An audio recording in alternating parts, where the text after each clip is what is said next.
এটা হলো নগদ $1000। আর যদি তুমি কোনো কারণে এত টাকা হঠাৎ পেয়ে যাও কোনো বাধা ছাড়াই, তাহলে তুমি কিভাবে খরচা করবে? এগুলো ডিসপ্লে করে রাখা হয়েছে যাতে আমাদের প্রয়োজনীয় পোশাক আমরা এখান থেকেই পছন্দ করতে পারি।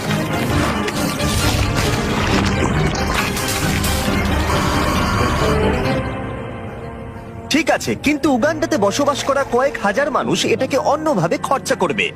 এখানে বসবাসকারী বেশিরভাগ মানুষের দৈনিক রোজগার $1 থেকে $2, যার মানে হলো শিক্ষা পাওয়ার জন্য, ব্যবসা শুরু করার জন্য, পর্যাপ্ত স্বাস্থ্য সেবা পাওয়ার জন্য, এমনকি বিদ্যুৎ পাওয়ার জন্য এটা একেবারেই যথেষ্ট নয়।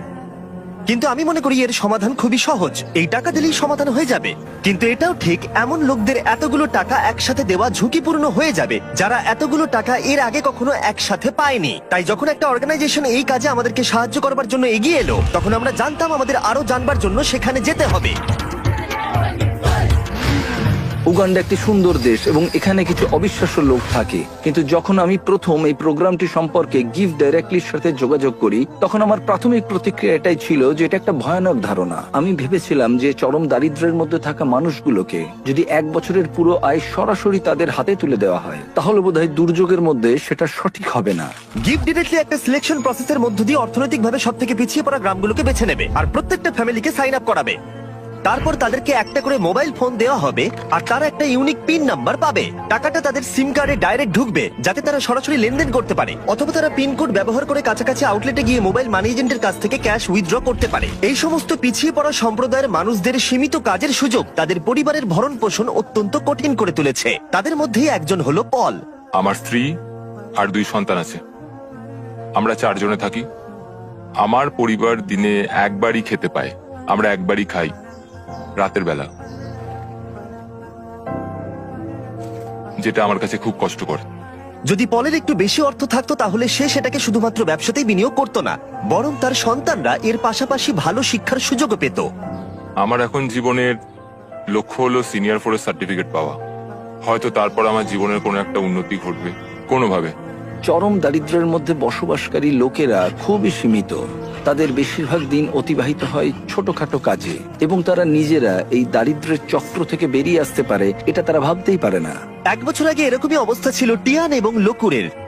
তাদের বাচ্চারা স্কুল ছেড়ে দিয়েছিল আর তাদের এলাকায় কাজ খুঁজে পাওয়া অত্যন্ত কঠিন ছিল। কিন্তু গিফট ডিরেক্টরির কাছ থেকে ডোনেশন পাবার পর তাদের জীবন একেবারেই বদলে যায়। তারা সেই ডোনেশন ব্যবহার করে জমি কেনে এবং নিজেরাই সেই জমিতে চাষ করতে শুরু করেছে।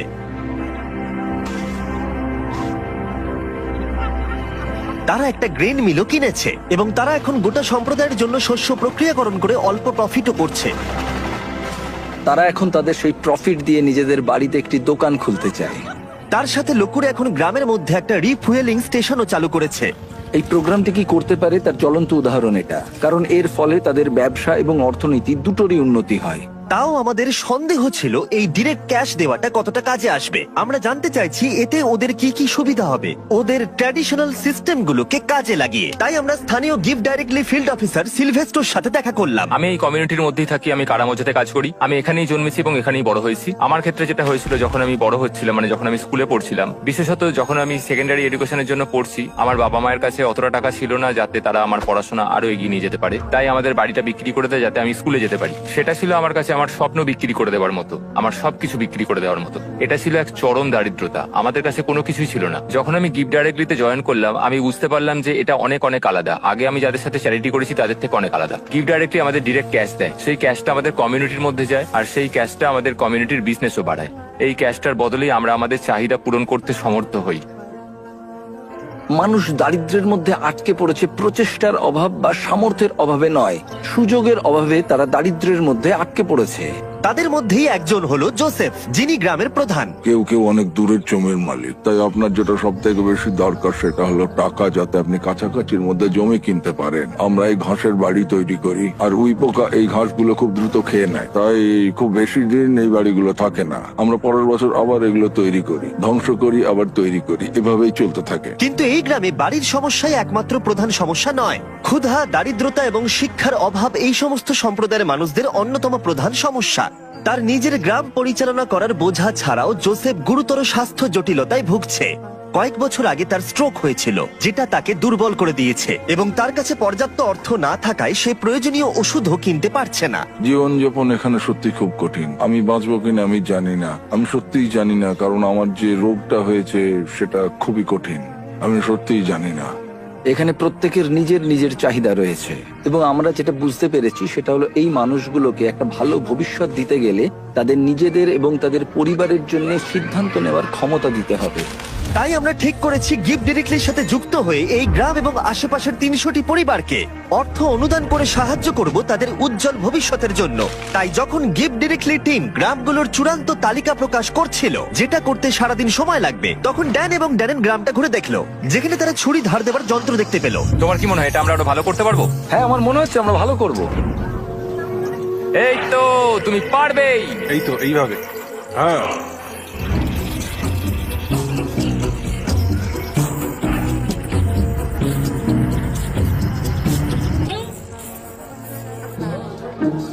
এবার এখন এগুলো টেস্ট করার সময়।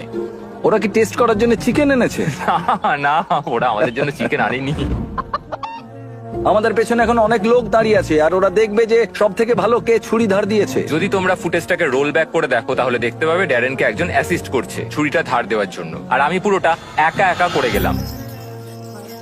আমি অনেক বেশি প্রফেশনাল ভাই। হ্যাঁ। ঠিক আছে, আর এখন ড্যান এবং ড্যারেনের পালা।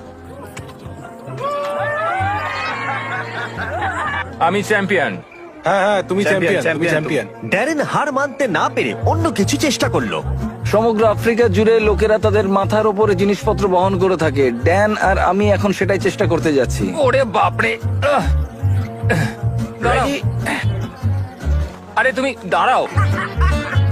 ইয়া। তুমি কি ঠিক আছে? তোমার হাত নিচে তো? হ্যাঁ। তুমি এটা নিয়ে দাঁড়িয়ে আছো কি করে? ঠিক আছে। তুমি তৈরি তো? ও, আমি জিতে গেছি। হতেই পারে না। ঠিক আছে, এইটা ড্যারেন জিতলো, কিন্তু ওর ব্যাগটা। তুমি এটা কিভাবে করছো?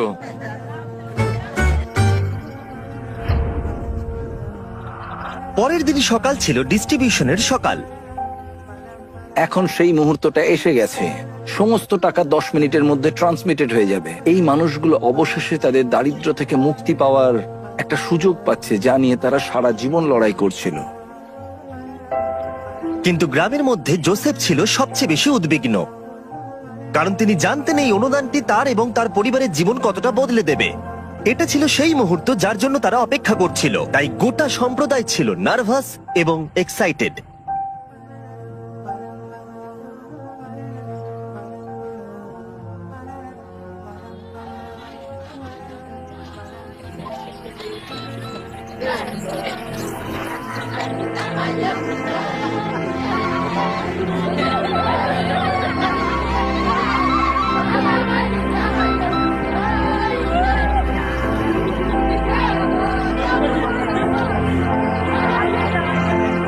এটি অনেকগুলো মানুষের জন্য একটা সত্যি অসাধারণ মুহূর্ত। এটা শুধুমাত্র এই মানুষগুলোর জন্য নয়, বরং তাদের সন্তান এবং পরবর্তী প্রজন্মের জন্যও সুযোগ। গিফট ডিরেক্টলির সাথে যুক্ত হয়ে আমরা এই গ্রামের হাজার হাজার মানুষের জীবন পরিবর্তন করতে সক্ষম হয়েছি।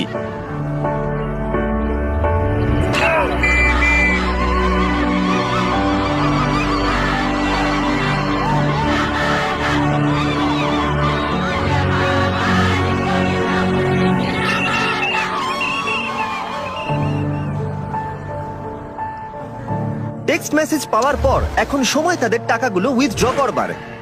100 বছর আগের থেকে এই মানুষগুলো কোনোদিন সেরকম ভাবে সুযোগ পায়নি, কিন্তু এখন তারা এগিয়ে চলেছে। তারা সুযোগ পাচ্ছে। ইতিহাসের একটি কলঙ্কিত অধ্যায় শেষ হয়েছে, এবং তারা শুধু নিজেদের জন্য নয়, পরবর্তী প্রজন্মের জন্যও শক্তিশালী ভবিষ্যৎ গড়ে তুলতে পারে। এবং তাদের মধ্যে বেশ কয়েকজন এটার সঠিক ব্যবহার করতে শুরু করে দিয়েছে, যেমন রুথ। এই অর্থকে কিভাবে কাজে লাগাতে হয় তার শক্তিশালী উদাহরণ হলো রুথ। গিফট ডিরেক্টর থেকে টাকাটা পাওয়ার আগে আমি আমার সন্তানদের ঠিকমতো দেখাশোনা করতে পারতাম না, কোনো ওষুধ কিনতে পারতাম না। আমি একজন হাউসওয়াইফ ছিলাম, আমাদের জীবন খুব কষ্টে কাটছিল। কিন্তু প্রতিকূলতা সত্ত্বেও রুথ গিফট ডিরেক্টলির সাহায্যে তার স্বপ্নগুলো সত্যি করতে দৃঢ় প্রতিজ্ঞ ছিল। সে তার স্বপ্নগুলোকে বাস্তবে পরিণত করবার জন্য এবং তার পরিবারের সন্তানদের উজ্জ্বল ভবিষ্যৎ দেবার একটা সুযোগ পেয়েছিল। ও এখন তার ব্যবসায়িক মনোভাবকে ব্যবহার করে শুধুমাত্র নিজের উন্নতিকরণের জন্য নয়, বরং তার পুরো সম্প্রদায়ের উন্নতিকরণের জন্য। আমি এখন আমার পরিবারের সব দায়িত্ব নিতে পারছি। এখন আমাদের জীবন অনেক সহজ হয়ে গেছে। আগের মতো আমাদের আর কষ্টে দিন কাটাতে হয় না। কিন্তু রুথি একমাত্র নয় যে তার টাকাগুলোকে সঠিকভাবে ব্যবহার করতে শুরু করেছে, যেমন আউমা যে তার গোটা জীবনকে উৎসর্গ করেছে শিক্ষার জন্য। বছরের পর বছর কঠোর পরিশ্রম করে সে তার নিজের জমি কেনবার টাকা অর্জন করতে পেরেছে এবং গিফট ডিরেক্টলির অর্থ অনুদানের সাহায্যে সে তৈরি করেছে ক্লাসরুম, টয়লেট, এমনকি 7 জন টিচারকেও সে হায়ার করেছে। বর্তমানে এই স্কুলে 200 জনেরও বেশি ছাত্রছাত্রী রয়েছে। এই অর্থ সম্প্রদায়ের একটি অত্যন্ত প্রয়োজনীয় ফার্মেসিতেও ব্যবহার করা হয়েছে। হাজার হাজার শিশুর জন্য স্কুল ফি এবং ইউনিফর্মের জন্য, এমনকি কয়েকশো পরিবারের বাড়ি তৈরিতেও ব্যবহার করা হয়েছে। এবং অর্থ কিভাবে ব্যবহার করা উচিত তার উদাহরণ হয়ে দাঁড়িয়েছে। এই মানুষগুলোকে সামান্যতম সুযোগ দেওয়া হলেই তারা সেটিকে গ্রহণ করে এবং এটি করতে তারা ঝাঁপিয়ে পড়ে। এটি তাদের কাছে এমন একটি সুযোগ যা তারা আগে কখনো পায়নি। এবং এই ঘটনাগুলো আমার জীবনে এত ইন্সপায়ারিং এবং মোটিভেটিং ফ্যাক্টরস যা আমি কখনো এক্সপিরিয়েন্স করিনি। ট্রিপটা শেষ করার জন্য ড্যারেন আরো একটি স্কুল পরিদর্শন করলো। গিফট ডিরেক্টলির অনুদানে 1 সপ্তাহের মধ্যে শিক্ষার্থীর সংখ্যা গিয়ে দাঁড়িয়েছে 650 থেকে 980, কারণ তাদের প্যারেন্টসরা এখন সক্ষম স্কুলের ফি দিতে এবং ইউনিফর্ম কিনতে। Little children, little children, obey your parents, little children. কিছুক্ষণ আগেই মেঘের আওয়াজ শোনা যাচ্ছিল। আসলে সবেমাত্র বৃষ্টি শুরু হয়েছে। বাচ্চারা গান শুরু করতেই মেঘ মুছে গেল এবং আকাশ এখন উজ্জ্বল। এটা একটা খুবই আশ্চর্যজনক অভিজ্ঞতা ছিল। Little children, obey your parents. Gift directly প্রমাণ করেছে যে আমাদের প্রাথমিক ধারণা একেবারেই ভিত্তিহীন ছিল। আমাদের এরকম নতুন অনেক আইডিয়া আছে যাতে আমরা সবাই মিলে একটা সুন্দর ভবিষ্যৎ গড়ে তুলতে পারি। কিন্তু প্রয়োজন আরো অনেক। তাই আমরা গিফট ডিরেক্টলির সাথে অর্থ অনুদান দিতে মাত্র 1 মাইল দূরে আরেকটা গ্রামে গেছিলাম। সাহায্য করতে চাইলে ডোনেট বাটনে ক্লিক করুন বা giftdirectly.org/beast এ যান, যাতে আমরা আরো বেশি করে উগান্ডাবাসীদের সাহায্য করতে পারি। বাই। সাবস্ক্রাইব।